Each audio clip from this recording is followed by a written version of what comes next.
Hello guys, in this video I am going to show you how to go premium on the Crunchyroll application, thereby being able to unlock several features that are only available to premium users.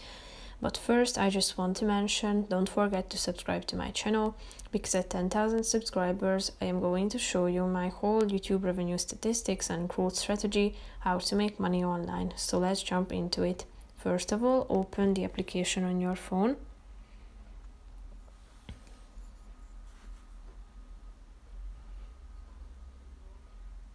Tap on the account option, and after that click on membership plan. Here you can see the premium access, so meaning that by purchasing a premium you will have access to unlimited animes, no ads, and new episodes as early as 1 hour after Japan. So all you have to do is clicking on the Go Premium button, and here you can find 3 options that you can choose from, such as the fan, mega fan, or annual mega fan premium packs.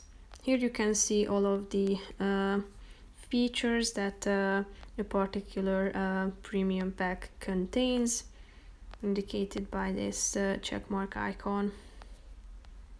So tap on start subscription if you have selected the one that suits your preferences and would like to purchase it, and then you can start your 14-day free trial. So that's pretty much it for this video, guys. I hope you found it helpful. If you did, consider subscribing, and see you in the next video. Bye bye.